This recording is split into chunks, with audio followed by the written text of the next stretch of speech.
안녕하세요. 자유한국당 옳은소리 금요일 브리핑룸입니다. 오늘 밀양 화재 사건으로 인해서 큰 충격을 받으셨을 겁니다.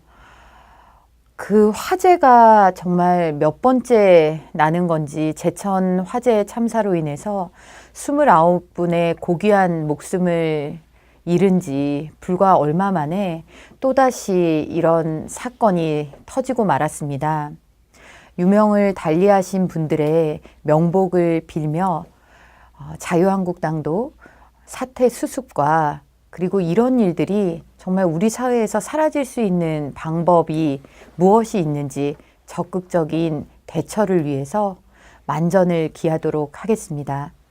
다시 한번 화재 참사로 인해서 유명을 달리하신 분들 그리고 가족분들께 깊은 위로의 말씀을 드리고 부상자분들의 쾌유를 기원드립니다.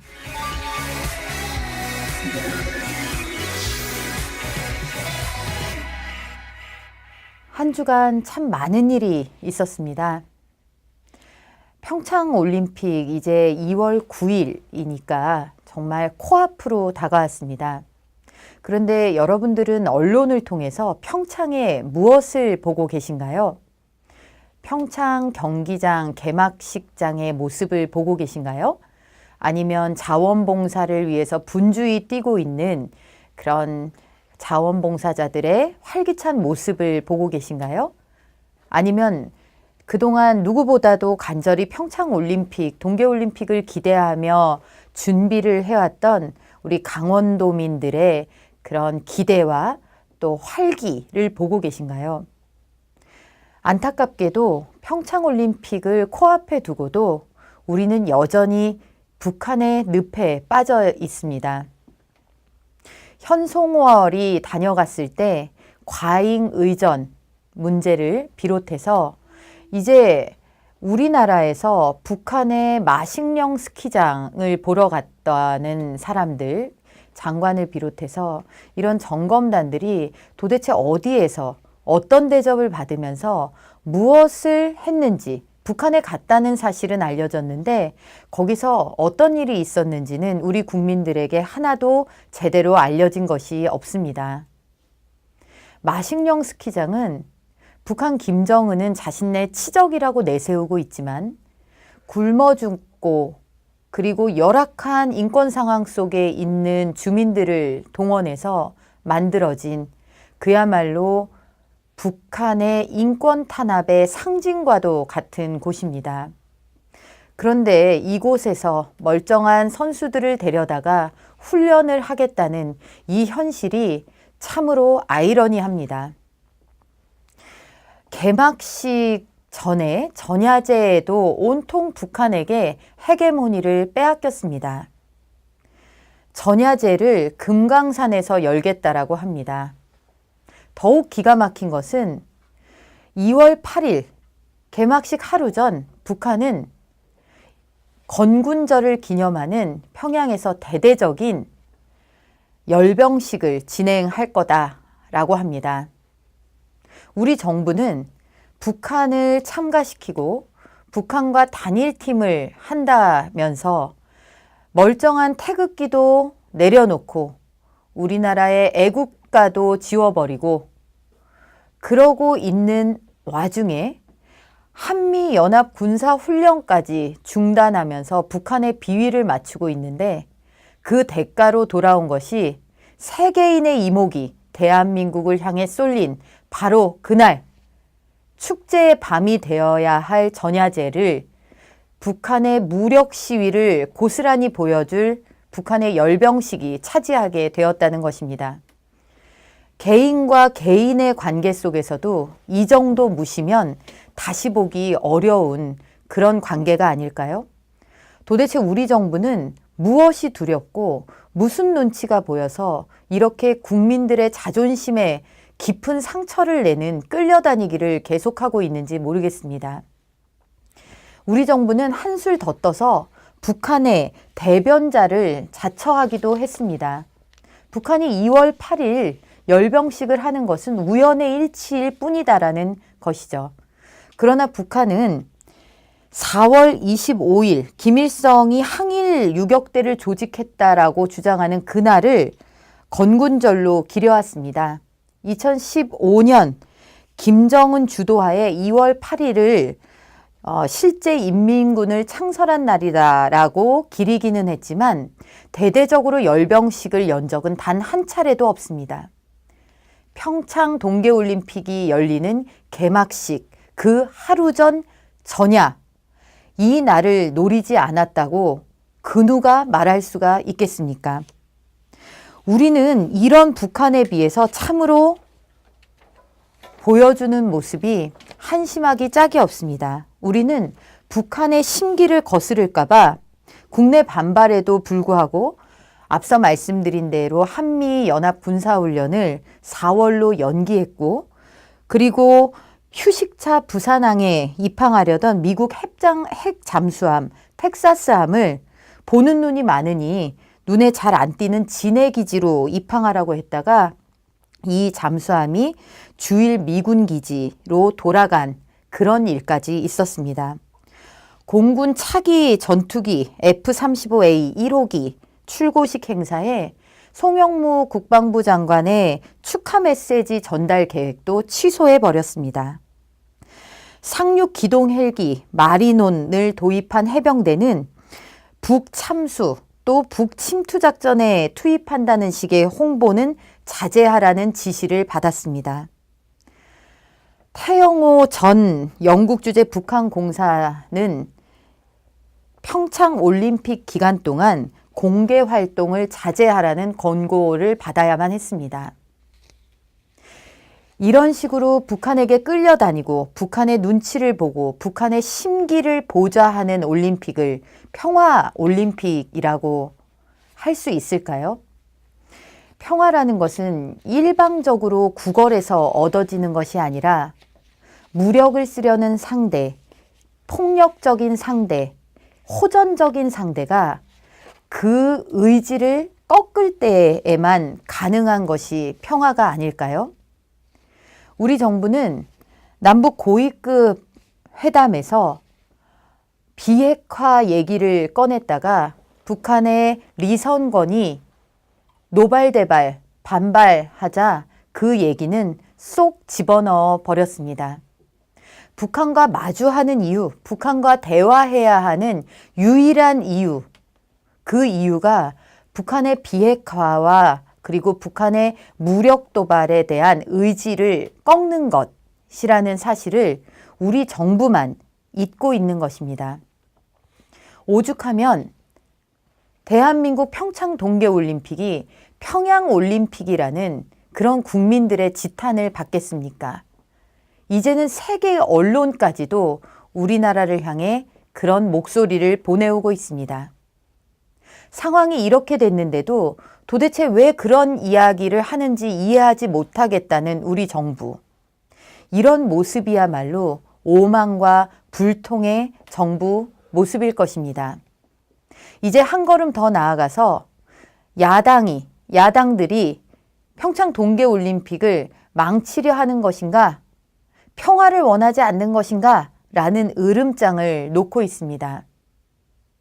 이것은 비단 정파적인 관점에서 진영의 관점에서 문재인 정부에게 하는 야당만의 목소리가 아니라 대다수 건전한 상식을 가지고 있는 국민들이 평창 동계올림픽의 진행 과정을 지켜보면서 도무지 납득이 가지 않는 비상식, 우리 정부의 북한에 대한 이해 불가한 태도를 향해서 내는 참 목소리라는 사실을 문재인 정부는 깨닫기 바랍니다. 더 이상의 굴욕은 안 됩니다.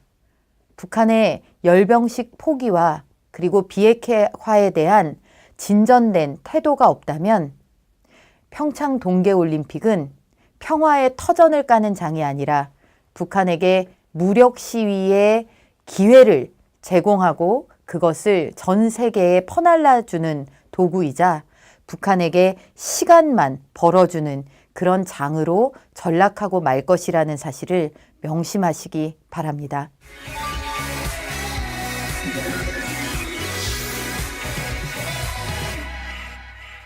여러분은 문제가 생기면 어디를 떠올리십니까? 갈 일이 없으면 더 좋겠지만 대한민국 사법부, 대한민국의 법원은 결국 모든 문제가 귀착되는 곳입니다. 대한민국 법에 따라서 공명정대한 판결을 내리고 그것으로써 법적 안정성을 기하게 되고 사회가 작동되는 것입니다. 이렇게 중요한 기능을 담당해야 하는 사법부가 오히려 갈등의 진앙지가 되고 대한민국의 법적 신뢰, 제도에 대한 신뢰를 땅에 떨어뜨리고 있습니다. 김명수 대법원장은 임명될 때부터 대한민국 사법부의 정치화를 우려하는 목소리를 많이 들어왔습니다. 그분이 문재인 정부 들어 최고의 벼락 출세자 리스트에 스스로 오른 분이기도 합니다. 자리값을 하려는 걸까요? 대한민국 사법부는 지금 여전히 적폐청산에 골몰하고 있습니다. 사법부 블랙리스트가 있다며 재조사를 해야 된다라고 편향된 조사위원회를 구성하더니 이 조사위원회가 초법적으로 법을 어겨가면서 판사들의 컴퓨터를 강제로 열어본 것도 모자라서 그걸 열어보았더니 결과적으로 그들이 그토록 세간을 떠들썩하게 했던 사법부 블랙리스트는 존재하지 않았다라는 것입니다. 이 과정에서 오히려 진보 성향의 특정 연구회에 가입된 판사들이 특정 성향의 국회의원들과 어울리면서 김명수 대법관 만들기를 했다라는 정황들이 포착되었습니다. 이런 부분에 대해서는 일절 함구하고 입을 열지 않고 있습니다. 그러면서 아직도 미흡하다고 3차 조사에 나서겠다고 합니다. 도대체 대한민국의 사법부가 어디로 가고 있는 건지 알 길이 없습니다. 원세훈 전 국정원장 판결과 관련해서도 청와대와 의견을 교감한 것처럼 그렇게 이야기되는 부분에 대해 법관 김명수 대법원장을 제외한 13명의 대법관이 초유의 입장문을 발표했습니다. 그런 사실이 없다. 이런 사법부에서 그동안 벌어지지 않았던 사태들을 보면서 도대체 이 나라의 지금 문재인 정부의 사법부는 누구를 위해서 존재하고 과연 이런 사법부의 법의 해석과 적용에 국민들이 어떻게 신뢰를 보낼지 참으로 끝을 알 수가 없습니다. 헌법재판소도 마찬가지입니다. 헌법재판소는 30년사를 출간하면서 지난 탄핵에 대해서 촛불 민심에 대해서 헌법재판소가 도장을 꾹 눌러준 것이다 라는 취지의 그런 내용을 남겼습니다. 여기 보면은 헌재 선고는 촛불 집회의 헌법적 완결체다. 그리고 헌재 앞에서 성난 태극기 진영의 군중이 모여들어 파면 결정의 부당성을 외쳤다. 하지만 그 같은 저항은 오래가지 않았다. 누가 보아도 헌재의 입장과 스탠스는 촛불에 그리고 태극기 세력은 그들과 타자화된 지점에 머물렀음이 명백한 표현들입니다. 법적인 엄밀성을 기해서 판결을 내렸다는 것인지 촛불 민심에 부응하고 그 민심에 순응하는 그런 판결을 내렸다라는 것인지 이 30년사를 보면 국민 여러분들께서는 판단이 되실 것입니다. 이렇게 자신들이 스스로 사법부의 편향과 정치화에 대해서 고해성사를 하고 있는 이 상황을 우리는 어떻게 보아야 될까요? 교육이, 언론이 기울어진 운동장이 되고 이제 사법부마저 이렇게 특정 정파에 휘둘리고 특정 진영의 보조자로 전락하게 되면 대한민국의 미래는 안타깝게도 없습니다. 법치가 실종되고 그리고 법에 승복하지 않는 사회는 결코 문명사회, 근대사회라고 할 수 없기 때문입니다. 문재인 정부의 모습을 보면서 국가를 운영하는 주체로서 이 국가의 성공과 그리고 번영을 바라는 것인지 아니면 그들 나름의 잣대와 그들 나름의 편향된 사고에 갇혀서 실험해보고 건드려보고 흔들어 보아서 안 되면 할 수 없고 망가져도 할 수 없고 이렇게 생각을 하는 것인지 알 길이 없습니다. 심지어 후자일 것이다라는 강한 의구심도 듭니다. 자신들이 운영하는 국가를 정말 망해도 좋다 이렇게 하는 정부는 있을 수가 없는 일입니다. 문재인 정부는 한시바삐 과거가 아닌 미래와 대화하고 갈 길 바쁜 대한민국의 미래에 무엇을 준비해야 하는지 먹거리 그리고 학생들의 교육, 우리 사회의 새로운 도전과 같은 과제에 집중하는 모습을 보여주시기 바랍니다.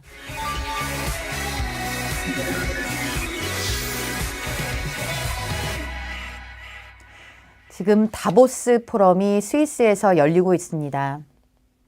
세계가 머리를 맞대고 어떻게 하면 자국이 잘 먹고 잘 살 수 있는지, 어떻게 하면 경제 활력을 되찾고 경제 성장을 할 수 있는지 머리를 맞대고 있습니다. 또한 국익의 각축장이기도 합니다. 세계를 강타하고 있는 보호무역주의의 기류 앞에서 자신들의 자국의 이익을 지켜내기 위해서 어떻게 하면 하나라도 더 얻을 수 있을 것인가를 위해서 골몰하고 있습니다. 자기의 나라가, 자신들의 나라가 얼마나 기업하기 좋은 나라인지, 얼마나 혁신하고 있는 나라인지를 세일즈하기 위해서 매우 바쁘게 움직이고 있습니다. 문재인 정부 들어 시장경제, 시장이라는 말이 실종됐다라는 이야기를 전해드린 적이 있습니다. 문재인 정부가 추진하는 특정 성향에 경도된 그런 경제 정책들, 그리고 경제 주체들의 행동이 왜 일어나는지, 어떻게 일어나게 될 것인지를 예측하지 않는 일방통행식의 경제정책으로 인해서 이미 대한민국의 시장에 적신호가 켜지고 있습니다. 많이 이야기했듯 최저임금으로, 오히려 최저임금이라도 받아야 먹고 살 수 있는 그런 근로자들과 아르바이트생들이 일자리를 잃고 있습니다. 그들 역시도 사회적 약자다라고 할 수 있는 영세 소상공인들이 그나마 유지하던 가게를 접어야 될 그런 상황으로 내몰리고 있습니다.